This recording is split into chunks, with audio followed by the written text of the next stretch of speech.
Essa é uma pergunta muito interessante. Por que Deus escolheu a nação de Israel? Bem, para responder a essa pergunta, nós precisamos analisar e olhar para essa citação que aparece em Hebreus, em Romanos.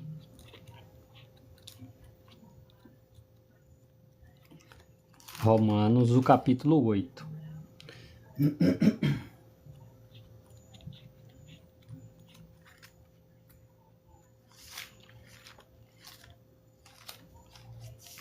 Romanos, capítulo 8. O versículo é o 20 e o versículo 21, que diz assim, ó: porque a criação foi sujeita à futilidade, não de sua própria vontade, mas pela vontade daquele que a sujeitou, à base da esperança, de que a própria criação também será libertada da escravidão, à decadência, e terá a liberdade gloriosa dos filhos de Deus. Olha só que interessante. Aqui diz que a criação foi sujeita à futilidade.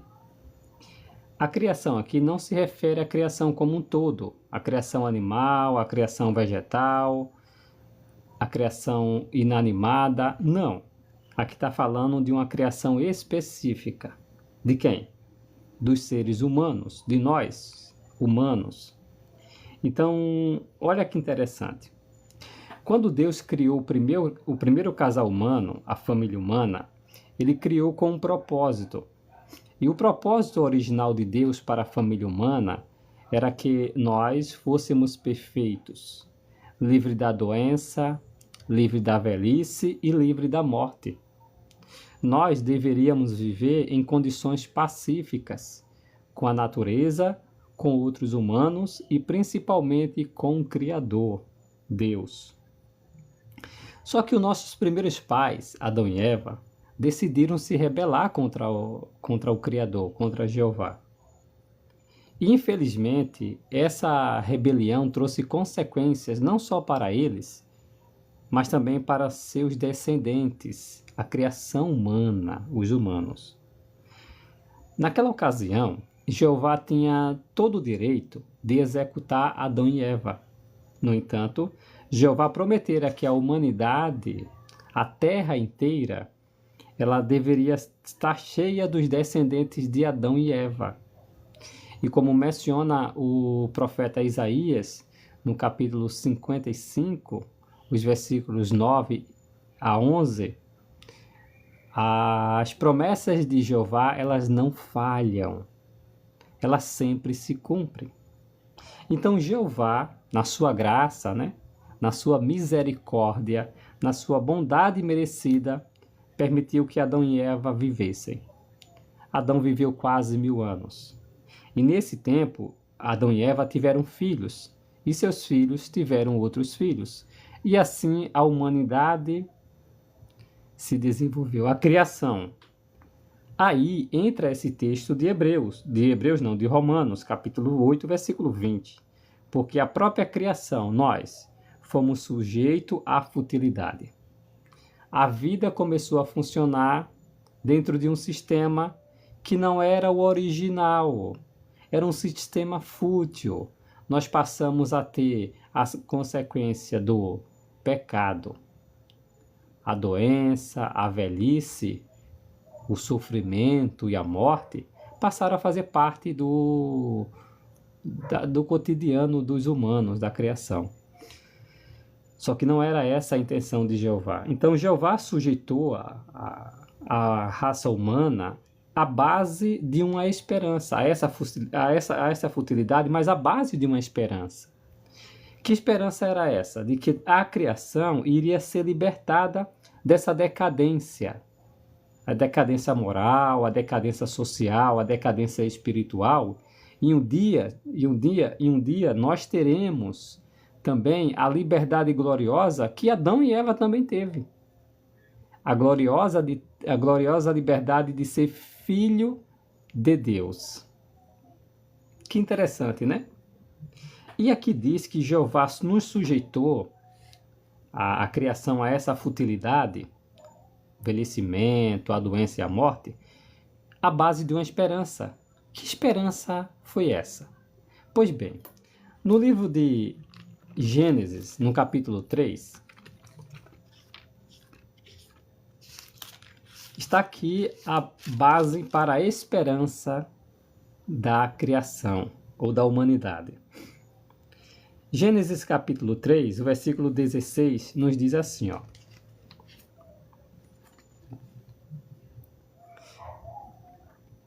Ou 15, tá? É Gênesis 3,15. E porém inimizade entre você e a mulher, entre o seu descendente e o descendente dela. Esse esmagará a sua cabeça, e você ferirá o calcanhar.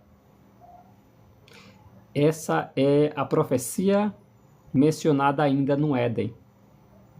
Que interessante. Aqui fala de uma mulher que teria um descendente. E também menciona que a serpente também teria descendentes. O descendente da mulher, ele seria ferido no calcanhar. Mas logo em seguida, esse descendente esmagaria a cabeça da serpente. Que interessante.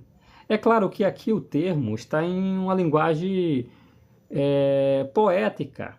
É claro que o estilo poético que é escrito aqui não tira, por exemplo, a profecia, pois diversos salmos é escrito em estilo poético e mesmo assim tem seu cumprimento histórico. Pois, bem, essa mulher aqui, ela não é uma mulher literal. Ela também não é uma nação. Ela se trata da organização celestial de Jeová, composta de criaturas espirituais.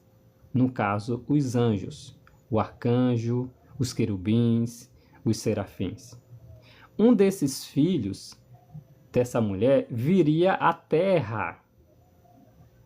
Um desses filhos viria à terra.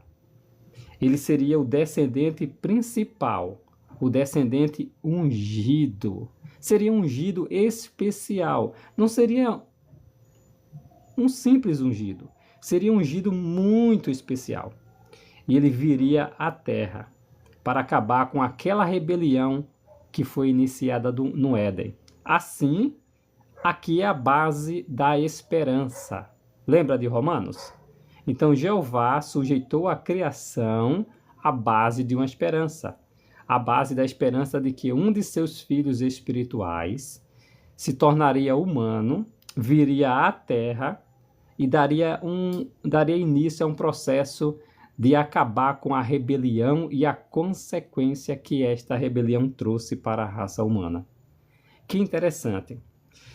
Mas para fazer isso, Jeová precisaria desenvolver um povo que pudesse proteger a linhagem que viesse esse descendente. E como Jeová fez isso? Bem, ao analisar aqui em Gênesis, capítulo 5, vai mencionar uma linhagem, começando com Adão, pois a promessa foi feita lá. E que esse filho, evidentemente, seria um ser humano, viria do céu, mas seria um ser humano, nasceria de um ser humano, nasceria de uma mulher. Só que essa mulher, ela não se refere, claro, àquela mulher de Gênesis 3,15. Essa mulher é algo mais figurado. Aí aqui menciona, por exemplo, a descendência de Adão. Por exemplo, em Gênesis capítulo 5, você percebe aqui Adão tendo filhos, falando da descendência de Adão, passando por Sete, e menciona Enos, menciona, por exemplo, Quenã, menciona Maalalel, menciona Jared, versículo 21, Enoque, depois de Enoque menciona Metusalém, depois Metusalém, Lameque. E no versículo 32 do capítulo 5 de Gênesis, menciona Noé e seus filhos, Sem, Cã e Jafé. No capítulo 10, versículo 21, para não sermos tão extensivos aqui, Gênesis, capítulo 10, versículo 21, foca num dos filhos de Noé, que é Sem, onde menciona que ele é antepassado de Éber. No capítulo 11 de Gênesis, o versículo 10, começa a traçar a linhagem de Sem. Note, Gênesis capítulo 11, o versículo 10, diz assim: esta é a história de Sem. Isso você vai ver várias vezes no livro de Gênesis. E depois você vai perceber o que é que isso tem a ver com o propósito de Deus para a humanidade e o fato de por que Jeová escolheu a nação de Israel. Então aqui menciona Sem. Sem se torna aqui, então, pai de Apaxade, e Apaxade torna pai de Selá, Selá torna pai de Éber, Éber torna pai de Peleg. Só interessante, anota, tá? Se você voltar aqui no capítulo 10, versículo 25, Peleg foi quando a terra foi dividida. O que indica que foi nos dias de Peleg que os idiomas mencionados em Gênesis capítulo 11, versículo 1, foi divididos os idiomas. Interessante esse detalhe, né? Mas continuando então a partir do versículo 18 do capítulo 11 de Gênesis. Menciona que Peleg tornou-se pai de Reu. Reu tornou-se pai de Serug. Serug tornou-se pai de Naor. Conhece o Naor? Naor tornou-se pai de Tera. Olha o nome, os nomes se tornando mais conhecido nosso. Tera tornou-se pai de Abraão ou de Abrão. Olha que interessante. Agora, esse é um fato bem interessante. É daqui que entra a questão. É novamente em Abraão que Jeová relembra a promessa do Éden. Aqui em Gênesis, ainda capítulo 12, o versículo 3 diz assim, ó. Vamos começar no versículo 1, tá? Jeová disse a Abrão: saia da sua terra e deixe os seus parentes e a casa do seu pai, e vá para a terra que lhe mostrarei. Eu farei de você uma grande nação. Note aqui, a palavra aqui é Goim. Goim em hebraico, tá? E o abençoarei, e o engrandecerei. E engrandecerei o seu nome, e você se tornará uma bênção. Abençoarei os que o abençoarem, e amaldiçoarei aquele que invocar o mal sobre você. E todas as famílias da terra certamente serão abençoadas por meio de você. Foque nessa questão, tá? Diz que Abraão se tornaria uma nação, e dessa nação que Abraão formaria, iria abençoar todas as famílias da terra. Nisfat. Todas as famílias da terra seriam abençoadas por meio de Abraão. Olha que interessante. Olha a luz começando a clarear. Pois bem, no versículo 4 diz o seguinte: então Abrão foi, assim como Jeová lhe havia mandado, e Ló foi com ele.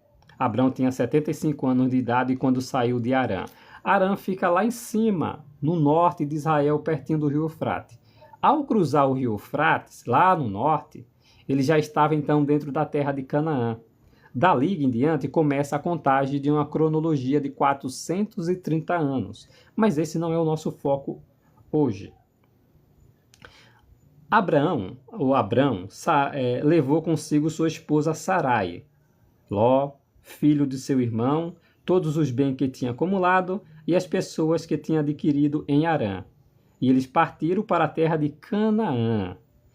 Quando chegaram à terra de Canaã, Abrão atravessou aquela terra até o lugar chamado Siquém, perto das árvores grandes de Moré.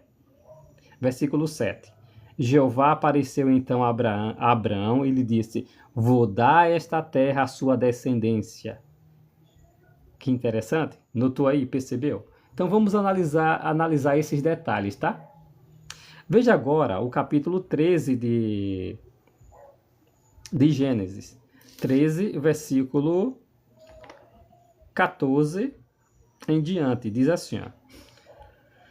Jeová disse a Abrão, depois de Ló ter se separado dele: Levante os olhos, por favor, do lugar onde você está. Olhe para o norte, para o sul, para o leste e para o oeste. Porque toda a terra que você está vendo, eu darei a você e à sua descendência, como uma propriedade permanente, e vou tornar a sua descendência como as partículas do pó da terra, de modo que, se alguém pudesse contar as partículas de pó da terra, a sua descendência poderia ser contada. Que interessante, né? Continuando agora, o capítulo 15, versículo 4, ainda do livro de Gênesis. Diz assim, ó, 15, versículo 4. Nessa ocasião aqui, Abrão não tinha filhos. A sua esposa, Sarai, era estéril. Como se daria isso? Como se daria a promessa de Abrão ser pai de uma grande multidão, tornando-se uma nação, seus descendentes como as estrelas dos céus e como os grãos de areia do mar? Bem, nessa indagação que Abraão fez a Jeová, Jeová respondeu da seguinte maneira, em Gênesis capítulo 15, o versículo 4. Quando Abraão disse, olha, eu tenho um servo e ele é que vai ser herdeiro das minhas coisas. No versículo 4 diz assim, ó, Gênesis capítulo 15, versículo 4. Mas a resposta de Jeová a ele foi, esse homem, ou seja, Eliezer, não será seu herdeiro. Seu próprio filho é quem será seu herdeiro. Então Jeová lhe garantiu, Abraão, é o seu filho que vai ser seu herdeiro. Isso é muito interessante. Então Jeová garante que ele teria um filho. E era por meio desse filho que eu começaria então essa linhagem prometida lá no Éden, em Gênesis 3,15. Aqui em Gênesis, no capítulo 17, versículo 1 até o versículo 6, nos dá mais pormenores sobre esse assunto. O texto diz assim, ó, Gênesis capítulo 17, versículos de 1 ao versículo 6. Quando Abrão tinha 99 anos, Jeová apareceu a Abrão e lhe disse, eu sou o Deus Todo-Poderoso. Ande diante de mim e mostre-se íntegro. Estabelecerei o meu pacto com você e multiplicarei muitíssimo, e o multiplicarei muitíssimo. Em vista disso, Abrão prostrou-se com o rosto por terra. E Deus continuou, veja, meu pacto é com você, e você certamente se tornará pai de muitas nações. Seu nome não será mais Abrão, seu nome será Abraão, pois eu farei de você pai de muitas nações. Farei com que os seus filhos sejam muito numerosos, e farei com que você se torne nações, e reis virão de você. Muito interessante, né? Então a promessa aqui vai clareando. Jeová diz, Abraão, é com você que eu tenho um acordo, um pacto. É com você. É com você que eu escolhi para fazer você uma nação. Então, gente, uma nação estava se formando. Uma nação estava nascendo. E nesse aspecto, uma nação não estava nascendo do dia para a noite. Era um processo, tá? Nós iremos comentar daqui a pouco como a Bíblia conta esse processo de maneira muito ilustrativa, bem vivido ali no livro do profeta Ezequiel. Daqui a pouco nós iremos analisar isso. Ainda em Gênesis, avance um pouquinho mais as suas folhinhas da Bíblia e encontre agora o capítulo 21 de Gênesis.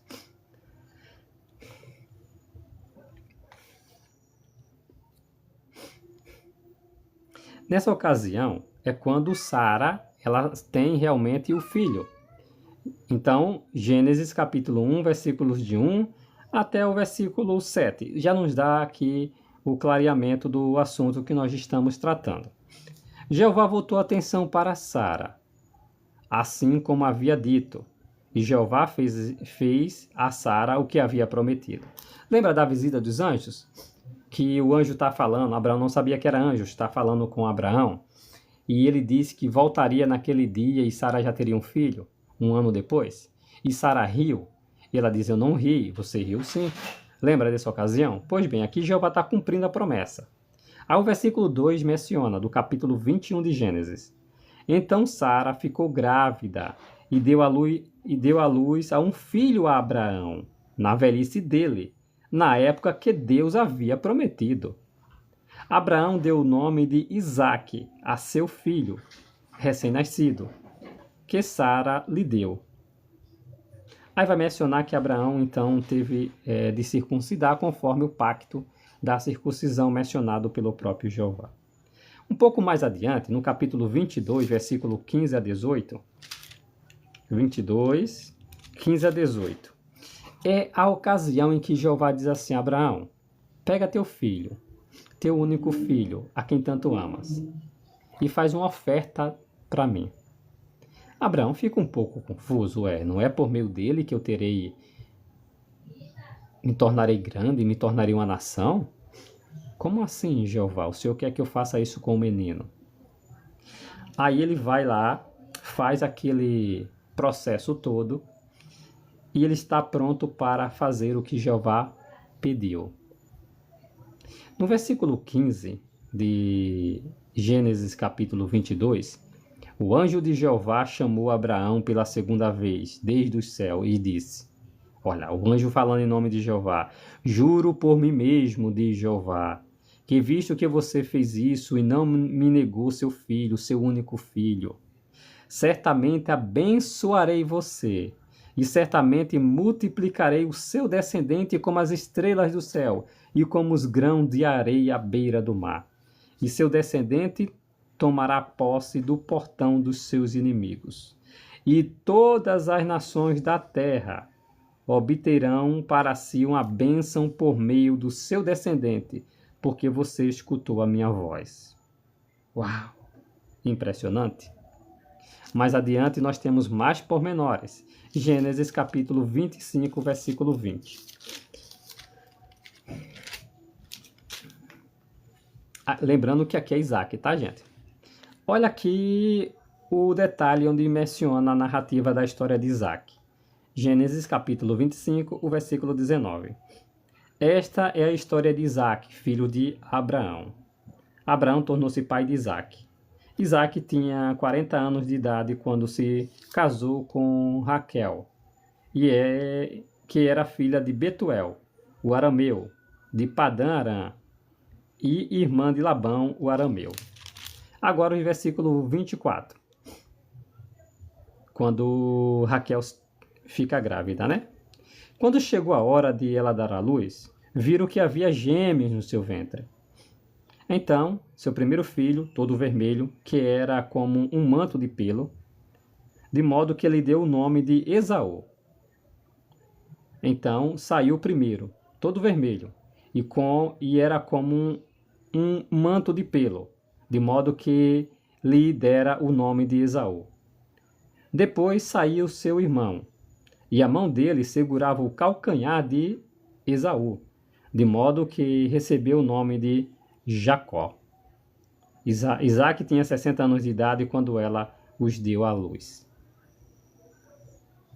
Agora, olha que interessante. Mais adiante, no capítulo 37, versículo 2.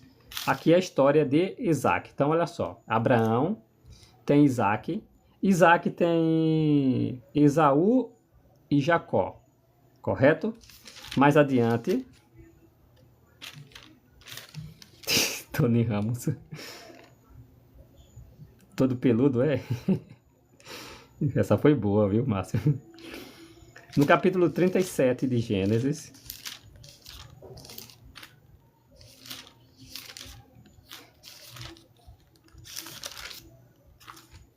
o versículo 2. fala o seguinte, olha.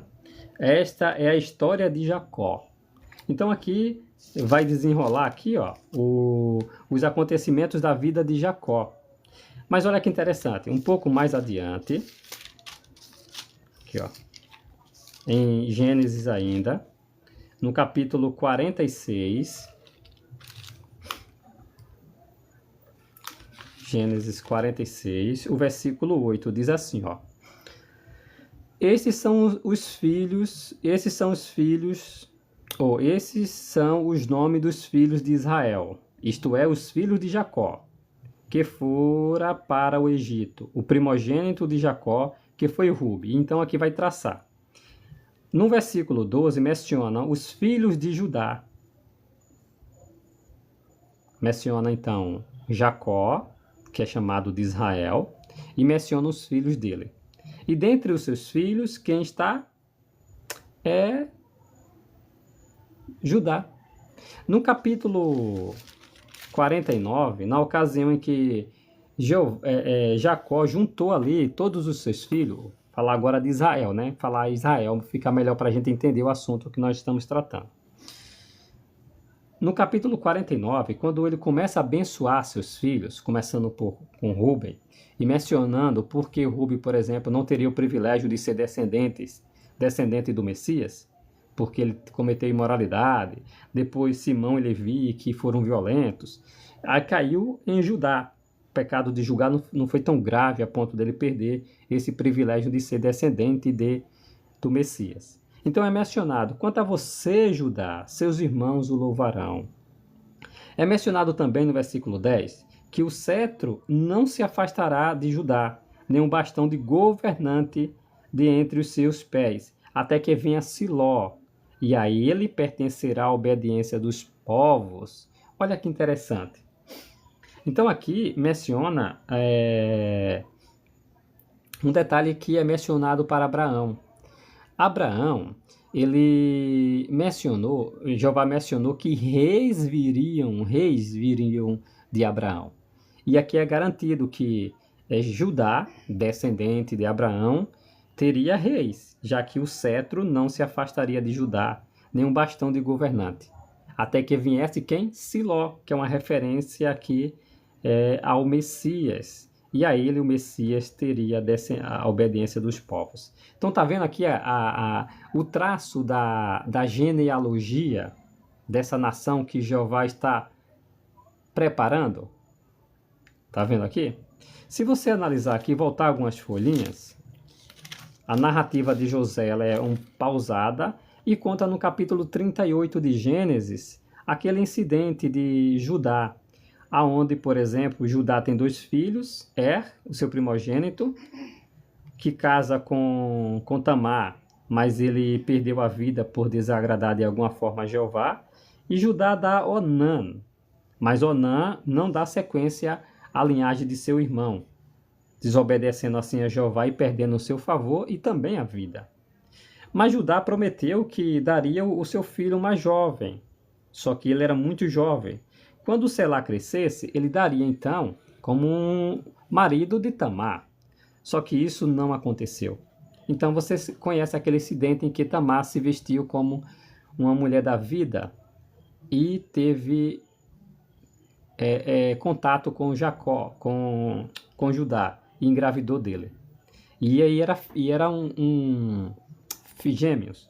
No capítulo 38 de Gênesis, a partir do versículo 27, menciona que quando chegou a hora de Tamar dar à luz, havia gêmeos.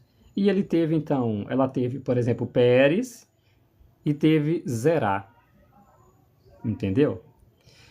Pérez e Zerá. Se você avançar umas folhinhas aí, umas folhinhas não, você vai avançar um pouco na corrente do tempo. Você vai ter um resumo daquilo que eu estou falando para vocês no livro de 1 das Crônicas. Abra aí no livro de 1 das Crônicas. Esse resumo genealógico você vai conseguir entender, tá? Gênesis não, 1 das Crônicas, capítulo 1. O versículo 1 menciona aquela genealogia que aparece lá em Gênesis e que eu mencionei junto com vocês. Ó, menciona Adão, Sete, Enos, Quenã, Malaléu, Jared, Enoque, Metusalém, Lameque, Noé e Sem. Aí vai tracejar aqui a descendência dos filhos de Jafé, de Cã, mas o nosso foco aqui é na genealogia do Messias. Então analisa o versículo 23 do mesmo capítulo. Diz assim, ó.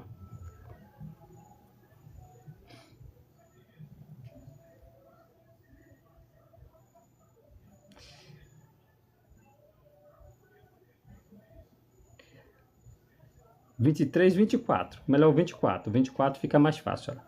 Sem, Apachade, Selá, Eber, Peleg, Reu, Serug, Naó, ou Naô, seja como queira, Tera, Abrão, isto é, Abraão. Tá vendo? Agora o versículo 34. Abraão tornou-se pai de Isaque. Os filhos de Isaque foram Esaú e Israel. Olha. No capítulo 2 ainda de 1 das Crônicas, versículo 1, menciona, esses foram os filhos de Israel. No caso de Jacó, né? Ruben. No versículo 3, os filhos de Judá, Onã e Selá. Versículo 4, Tamar, a nora de Judá, lhe deu esses filhos, Pérez e Zerá.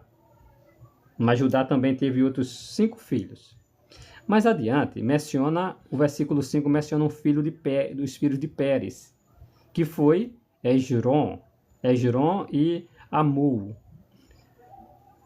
Agora que interessante, Esrom. Se você perceber, no versículo 9 desse mesmo capítulo 2 de 1 das Crônicas, menciona que os filhos que nasceram a Esrom foram Jeramael e Rão. Tá? Rão. No versículo 10 menciona, Rão tornou-se pai de Aminadab. Aminadab tornou-se pai de Nazon, maioral dos descendentes de Judá. Nazon tornou-se pai de Salma, ou Salmão também, né? Salma tornou-se pai de Boaz. Boaz tornou-se pai de Obed. Obed tornou-se pai de Jessé. Jessé tornou-se pai de, olha só, Eliabe, que foi seu primogênito, a quem Samuel achou que ele era o ungido de Jeová, quando Jeová pediu que ungisse alguém da tribo de Judá. E no versículo 15 menciona quem? Davi, o 7º. Que interessante, o rei Davi. Agora veja no capítulo 3 de 1 das Crônicas, a partir do versículo 5. 3. No versículo 1 menciona que Davi teve filhos que nasceram em Hebrom. Mas o foco é no versículo 3:5, tá? Capítulo 3, o versículo 5.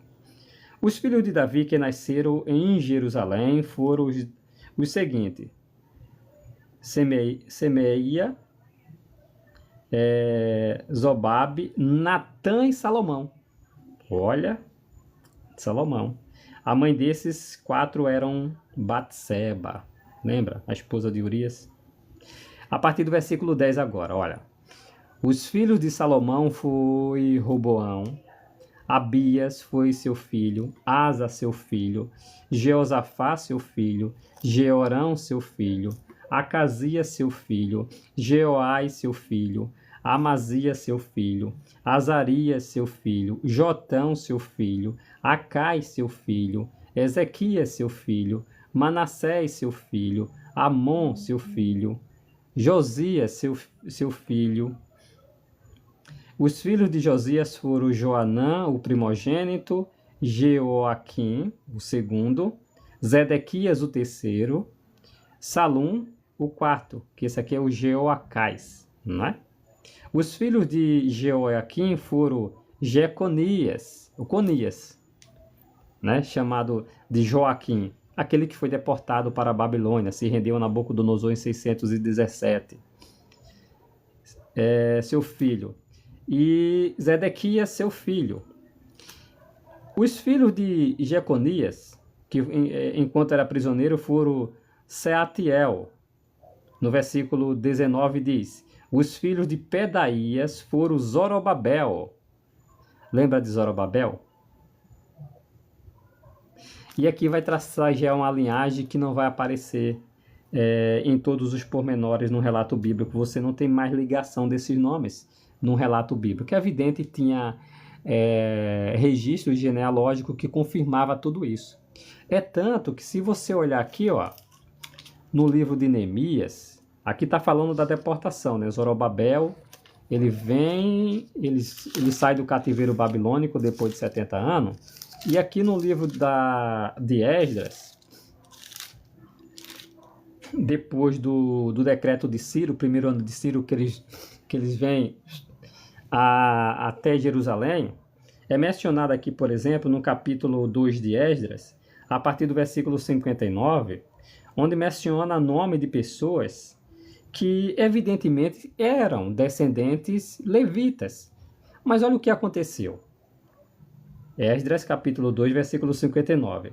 Os alistados a seguir subiram de Tel-Melá e Tel-Assar, Querube, Adom e Imer, mas não foram capazes de comprovar a sua casa paterna e a sua origem, se eram israelitas ou não. Os filhos de Delaías, os filhos de Tobias, os filhos de Necoda, 652. E dentre os filhos dos sacerdotes, os filhos de Abaías, os filhos de Acós, os filhos de Basilai, que tomou uma esposa dentre as filhas de Basilai, o Gileadita, e adotou o nome dessa família. Todos esses procuraram seus registros para confirmar a sua genealogia, mas não os acharam. Assim foram desqualificados para o sacerdócio. Então, olha que interessante, tá, gente? Então, eles mantinham uma genealogia muito bem detalhada. Entendeu? Lembrando, daquela genealogia que nós tratamos até agora, nós paramos ali em Zorobabel, porque a partir disso nós não temos todos os pormenores, registros que chegaram até nós. Mas eles, como nós analisamos aqui, evidentemente eles tinham esses registros. Aí quando nós vamos traçar a genealogia de Mateus, conforme aparece no livro de Mateus, capítulo 1, menciona, por exemplo, a história de Jesus. Aí diz assim, Mateus capítulo 1, o versículo 1 até o versículo 13, aonde nós paramos com o Zorobabel mencionado lá no Antigo Testamento. Diz assim, ó, o livro da história de Jesus Cristo, filho de Davi, filho de Abraão. Abraão tornou-se pai de Isaque, Isaque tornou-se pai de Jacó, Jacó tornou-se pai de Judá e de seus irmãos. Judá tornou-se pai de Pérez e de Zerá por meio de Tamar.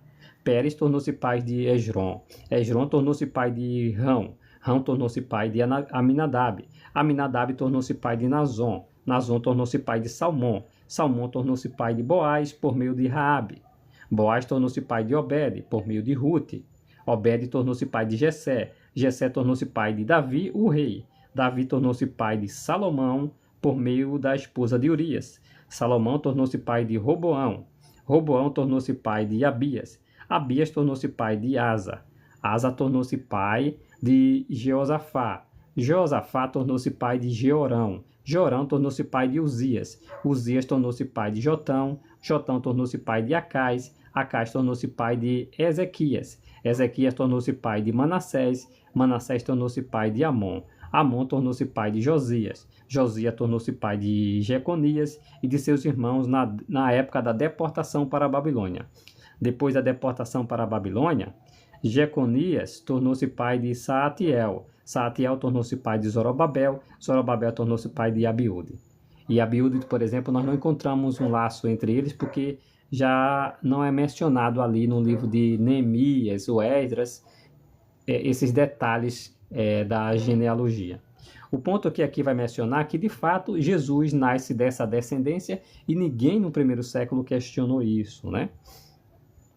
E no livro de Lucas, no capítulo, aqui, a genealogia, se você perceber, de Jesus, ela é tracejada aqui por meio de Salomão. Então aqui, que vai dar vai chegar a José, marido de Maria, mostrando que Jesus ele é descendente legal, tem direito legal ao trono de Davi, porque Salomão era rei. Aqui está a descendência de reis, não é? Salomão, Roboão, Abias, Josafá, e aqui vai, descendência de rei, aqui era da linhagem real. Só que em Lucas, a linhagem que é tracejada em Lucas capítulo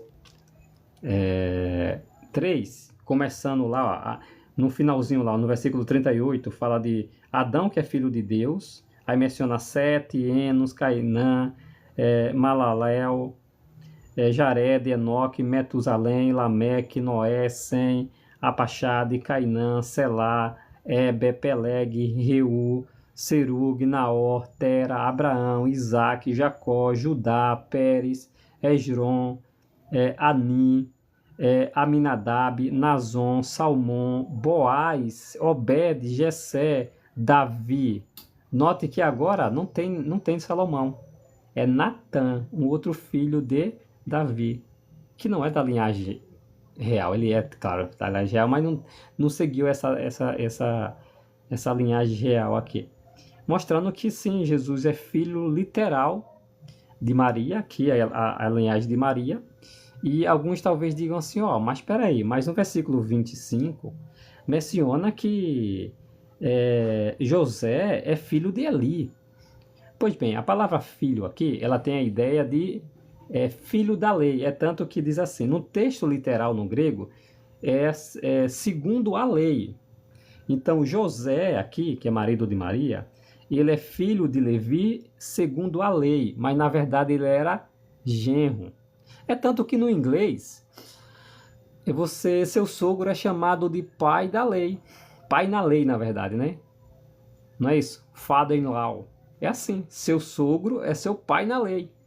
Note, é isso que existia no texto hebraico. Então, José, ele não é literalmente filho de Eli, mas ele é chamado de filho de Eli segundo a lei. Ou conforme aqui a tradução do Novo Mundo Vértebra, Jesus, era conforme se pensava, filho de José, ou segundo a lei. Entendeu o ponto? Isso não é incomum, tá? Na cultura judaica. Se você analisar detalhes dessa própria genealogia, existe pessoas que têm seu pai, que na verdade é seu tio, mas tem seu tio como se fosse seu pai. Um caso desse é o Sealtiel. Sealtiel, ele é mencionado como sendo filho de Zorobabel, mas na verdade ele é filho de Pedaías e não de Zorobabel, mas é contado na genealogia como sendo filho de Zorobabel, que é tio dele, como se fosse seu filho, para dar sequência à genealogia, entendeu? O casamento liberato, né, que acontecia, para dar sequência então a essa linhagem. Então não é incomum isso. Mas aqui, gente, é um ponto interessante. Toda essa genealogia, ela está registrada, ou estava registrada até a destruição do templo pelos romanos, não é? No ano 70 era comum, com a destruição da biblioteca de Alexandria, ou com a destruição de Roma, que perdeu muita documentação. Evidentemente estava tudo bonitinho, tinha registro, tudo isso. Até porque a Bíblia menciona que José, na ocasião em que César Augusto emitiu um decreto para fazer um registro, ele subiu.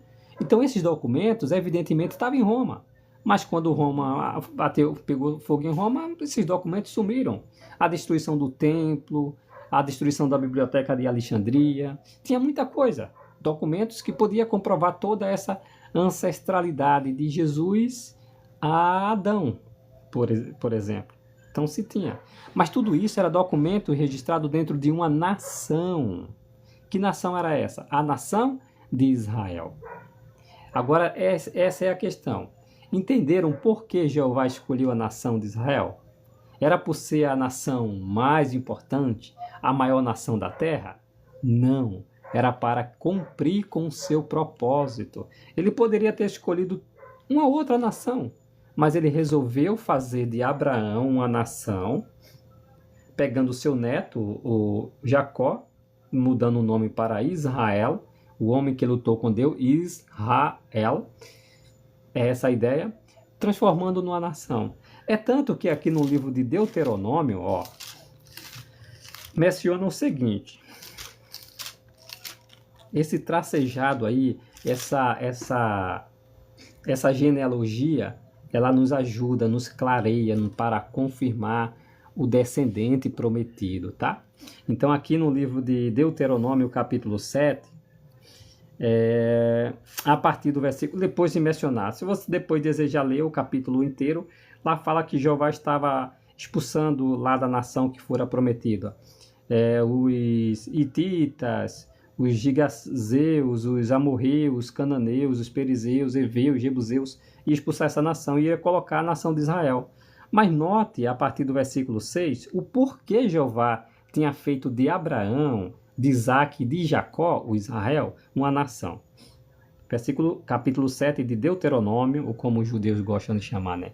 O Devarim. Essas são as palavras, né? 6.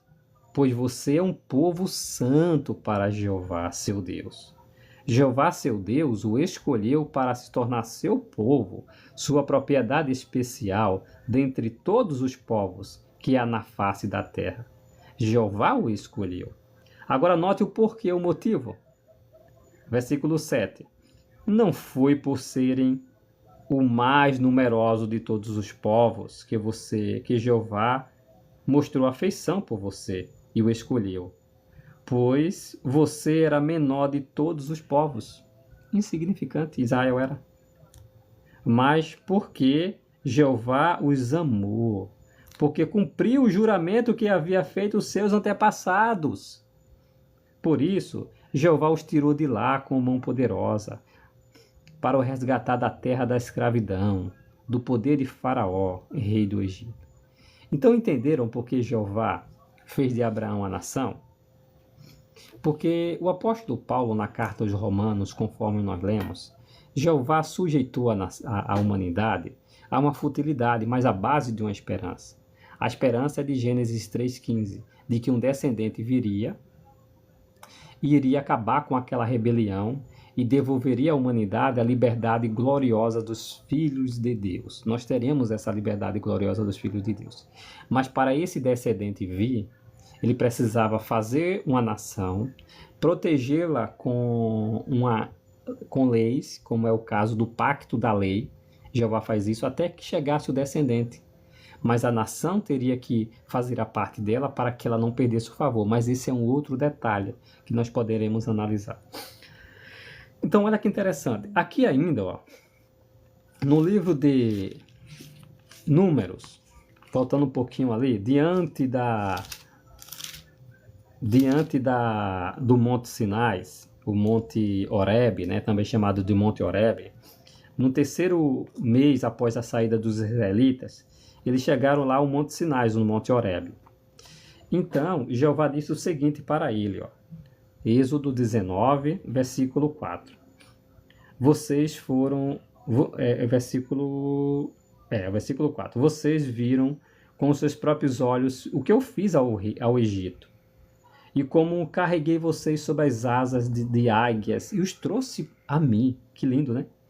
Agora, se obedecerem fielmente à minha voz e guardarem o meu pacto, certamente se tornarão minha propriedade especial dentre todos os povos, pois a terra inteira pertence a mim.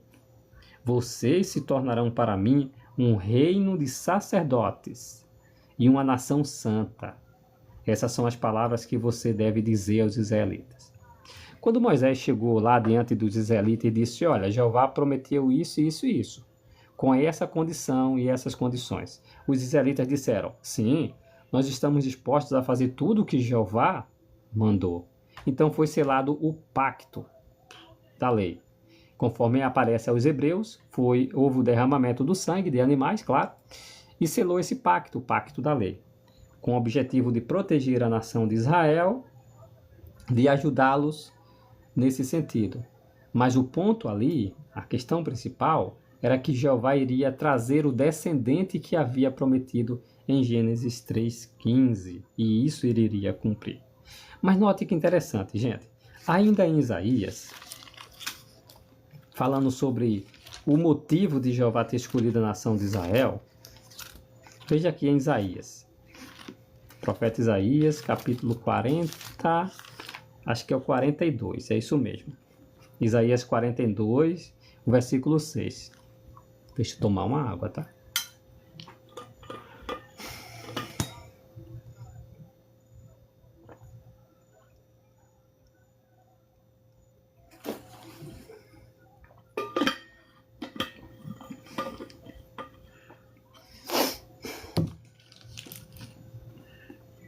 Versículo 6 diz assim, ó: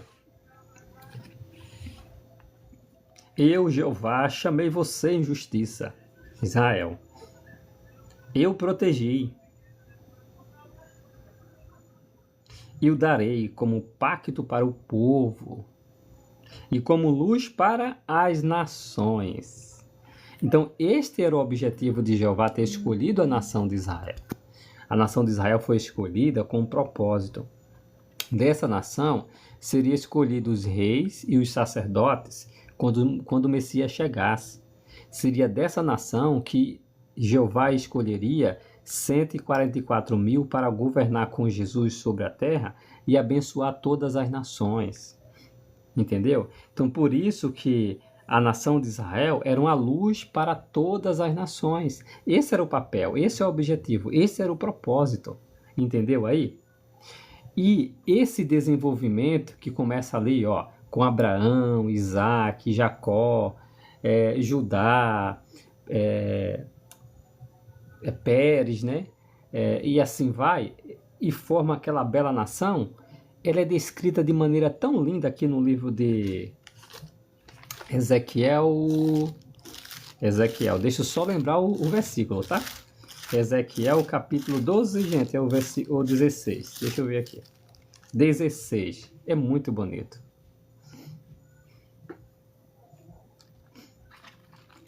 Olha só. Ezequiel capítulo 16. Depois, se você desejar, você pode ler também. É muito extenso, gente, mas é lindo esse relato aqui. Lembra da história aqui? Quem não leu, você pode depois rever isso. Eu vou postar lá no canal, no vermelhinho. Você pode me seguir aqui, e lá na bio tem o endereço de lá do vermelhinho. E você pode acompanhar em todos os pormenores a leitura que eu fiz até agora, tá? Então, em Ezequiel, o profeta Ezequiel, o capítulo 16, ele narra da seguinte maneira: Recebi novamente a palavra de Jeová, filho do homem. Exponha a Jerusalém suas práticas detestáveis. Diga, assim diz o soberano Senhor Jeová a Jerusalém. Sua origem e seu nascimento foram na terra dos cananeus. Seu pai era amorreu e sua mãe era hitita.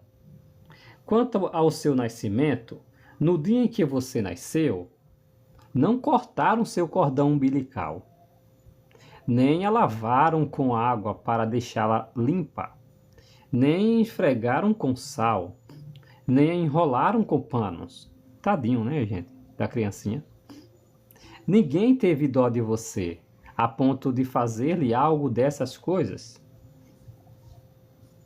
Ninguém teve compaixão de você. Pelo contrário, você foi jogada num campo aberto, pois você foi odiada no dia em que nasceu. Que triste, né?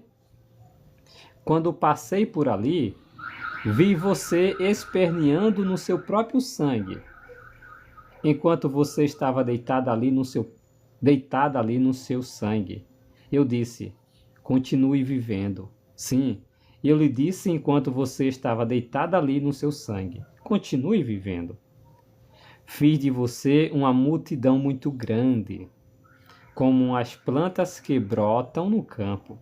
Você cresceu, desenvolveu-se e passou a usar os enfeites mais belos.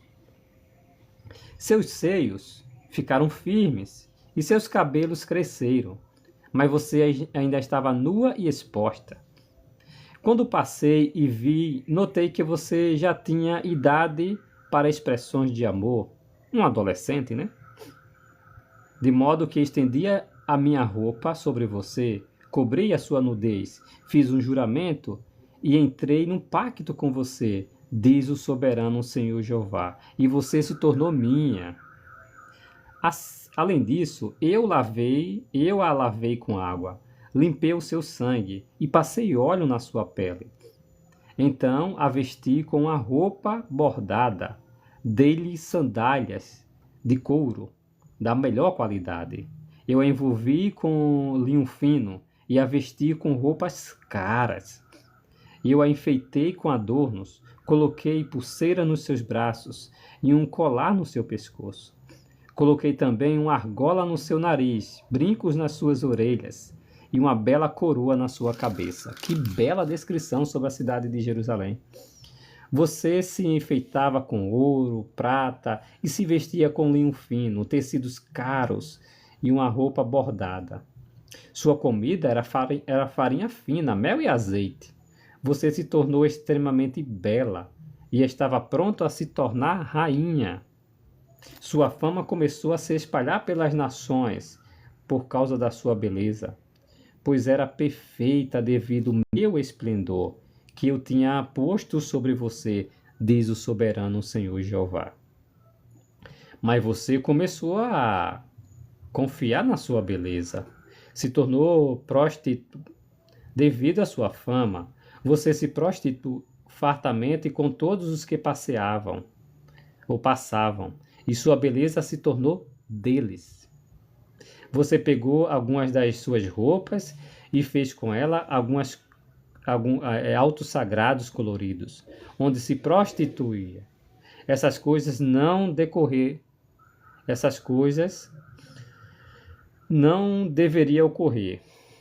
Jamais deveria acontecer. Além disso, você pegou as belas joias de ouro e prata que eu tinha lhe dado e fez com ela imagens de homens e se prostituiu com elas. Você pegou as suas roupas bordadas e as cobriu com elas. Ofereceu-lhe o meu óleo e o meu incenso. E o pão que eu tinha lhe dado, feito com farinha fina, azeite e mel, que eu tinha lhe dado para comer, você também ofereceu a elas como um aroma agradável. Você pegou os filhos e as filhas que havia gerado para mim e sacrificou as imagens para que fossem consumidos. Não bastava os seus atos de prostituição? Você matou os meus filhos e ofereceu como sacrifício. Queimou-os no fogo. Enquanto fazia todas essas coisas detestáveis, se prostituiu. Você não se lembrou dos dias da sua juventude, quando estava nua e exposta, e esperneava no seu sangue. Depois de cometer toda essa maldade, ai de você, diz o soberano Senhor Jeová. Você construiu uma elevação, fez um alto sagrado em cada praça. Você construiu seus altos sagrados nos lugares mais destacados de cada rua e fez da sua beleza algo detestável, oferecendo-se a todos os que passavam, multiplicando os seus atos de prostituição. Você se prostituiu com os filhos do Egito, seus vizinhos devassos, e me ofendeu com seus incontáveis atos de prostituição. Por isso, estenderei a mão contra você e reduzirei a sua porção de alimento. Vou entregá-la à mercê daquelas que a odeia, as filhas dos filisteus, que ficaram chocadas com sua conduta obscena.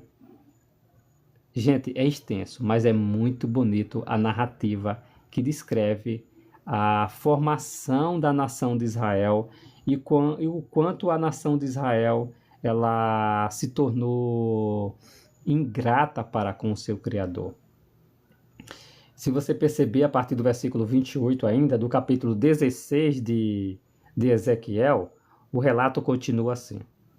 Visto que você não conseguia se satisfazer, você se prostituiu então com os filhos da Síria, outra nação. Mas mesmo depois de se prostituir com eles, você ainda não ficou satisfeita.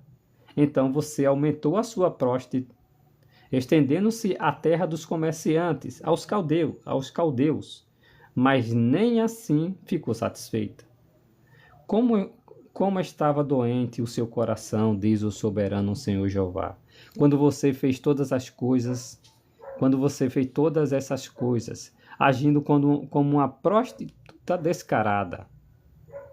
Uau! Mas, quando você construiu sua elevação no lugar mais destacado de cada rua e fez os seus altos sagrados em cada praça, não agia como uma prostituta, pois não queria receber pagamento. Você é uma esposa adúltera, que recebe estranho em vez do seu marido. Todas as prostitutas recebem presentes, mas, no seu caso, você é quem dá presentes. E todos os que a desejam ardentemente. Você os suborna para que venha de todas as partes até você, para que você se prostitua com eles. Você é o oposto das outras mulheres que se prostituem. Ninguém se prostitui do jeito como você faz. Você paga os outros em vez de lhes pagarem. Você faz justamente o contrário. Portanto, ó prostituta, ouçam a palavra de Jeová. Assim diz o soberano Senhor Jeová. Você se excedeu na sua paixão ardente e expôs a sua nudez, a sua prostituição com os seus amantes e com todos os seus ídolos detestáveis e repugnantes, às quais você até mesmo sacrificou o sangue dos seus filhos. Portanto, vou reunir todos os seus amantes, aos quais você dava prazer, todos os que você amou e todos os que você odiou. Vou reuni-los contra você, de todas as partes, e vou expor-lhes a sua nudez, e a eles haverão completamente nua. Lelouch, já sim, fui sim. Quem é? Então, gente, isso aqui ilustra muito bem a nação de Israel.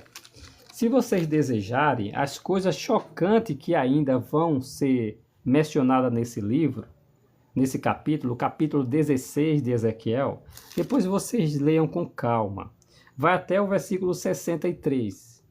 Eu só dei aqui uma pincelada para você, uma pequena parte da leitura, para ilustrar como Deus escolheu a nação de Israel, tornando-a bela, uma bela mulher, e a nação de Israel, em vez de se tornar grata e se sujeitar apenas ao seu marido, Jeová Deus, ela começou a recorrer ao apoio, ao poderio de outras nações. É isso que aconteceu com a nação de Israel, gente. No capítulo 23, ainda, você vai ver ainda essa proclamação bem detalhada. Eu vou também mencionar aqui para vocês entenderem como Jeová formou a nação e que tipo de mulher a nação de Israel se tornou. Então, no capítulo 23 de Ezequiel, o versículo 1 diz assim: Recebi novamente a palavra de Jeová, filho do homem.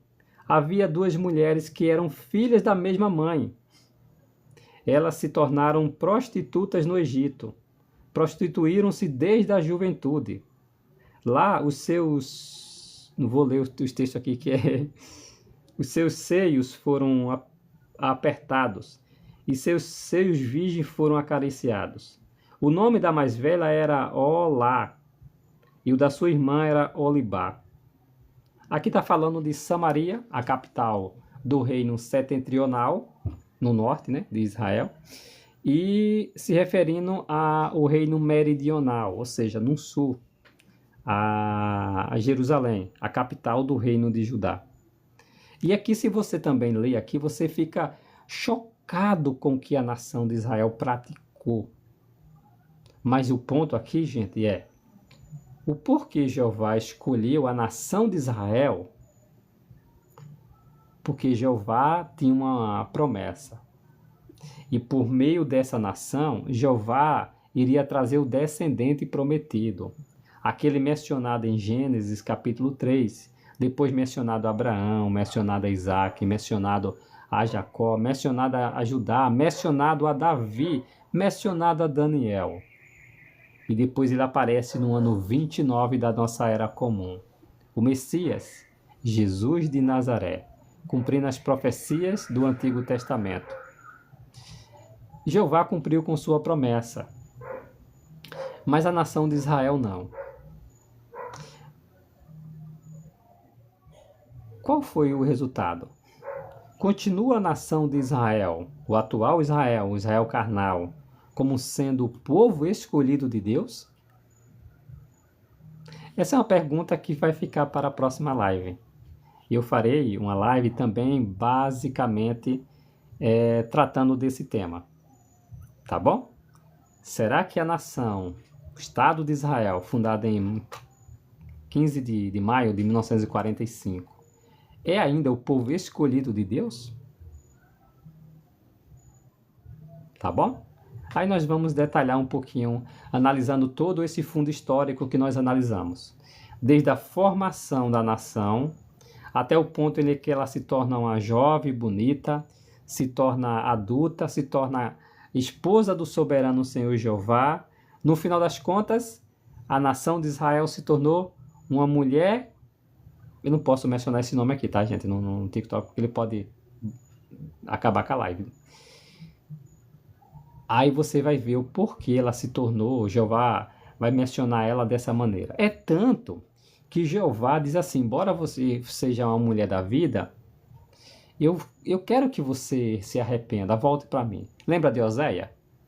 Oséia, que Jeová mandou ele se casar com uma mulher, com a sua esposa, que era... que o traiu mais de uma vez, o profeta Oséias. E Jeová disse, olha, Oséia, casa com a mulher que comete adultério. Jeová estava ilustrando que estava disposto a aceitar a nação de Israel. Mas ela não continuou. Ela não aceitou a disciplina, ela não se arrependeu, ela não mudou seu proceder. E Jeová teve que mudar de nação. Como? Por quê? Qual a razão, motivo, as circunstâncias que levaram a isso? Aí a gente continua nesse assunto, que já foi bem extenso aqui hoje, tá bom, gente? Obrigado, pessoal. Uma boa noite para vocês, um bom descanso. E essa live vai ficar num vermelhinho no YouTube, tá? Se você desejar, você vai aqui no meu perfil, me segue. Você pode clicar lá que vai aparecer o link do meu canal lá do YouTube. Você clica e vai ver essa live novamente todinha. Com os textos que eu li, vai ficar fácil para você, porque você pode pausar, você pode ouvir com mais paciência, anotar os textos, ler, e você pode tirar sua própria conclusão em relação a isso. Tá bom? Tchau, tchau.